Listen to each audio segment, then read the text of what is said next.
Well, I thank the gentleman for yielding. I appreciate the work that the chairman has made. I know he's chairman of the budget, but before he stood on this floor, he was a doctor. He's still a doctor today, and I know the passion in which he brings to bring the right type of reform for a medical facility that actually works in this country. And I know that's why today is so important, not just to him, but to all of us. We've worked hard, I'd say relentlessly, to make this day happen. Yes, we fought to delay, defund, and actually repeal Obamacare. This law is a failure. We know it, and I know all of you on the other side of the aisle know it as well. 12 co-ops have failed. State exchanges are failing. No matter where you stood on this issue, you went home and you heard from your constituents.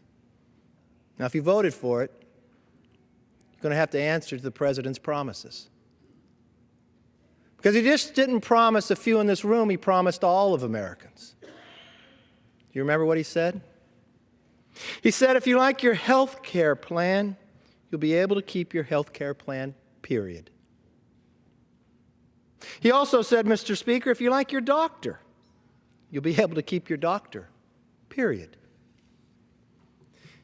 Mr. Speaker, he also said Obamacare would lower premiums by up to $2,500 for a typical family per year. Those are direct quotes.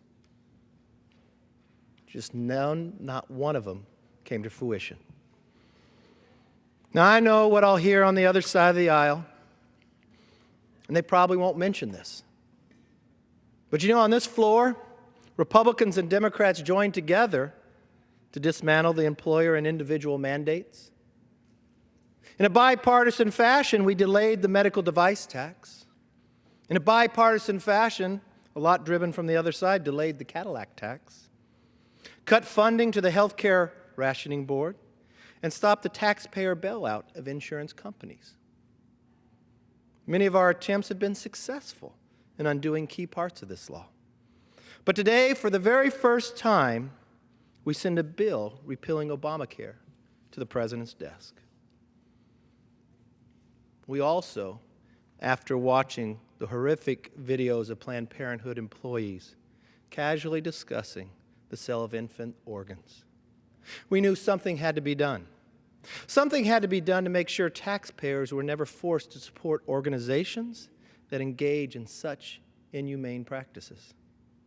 Today, we send a bill to the president's desk that ends taxpayers' funding for abortion coverage and abortion providers like Planned Parenthood. No matter where you go in this country, no matter who you talk to, no matter what party they belong to, they know things are wrong in this country. People are hurting under Obamacare. Human life is being disregarded. And now Congress will put it to the president and hold him accountable for the terrible policies his administration has pursued. Mr. Speaker, I don't have any disillusions. For the sake of the American people and too many unborn children, I hope the president signs this bill. But the president has made his position very clear.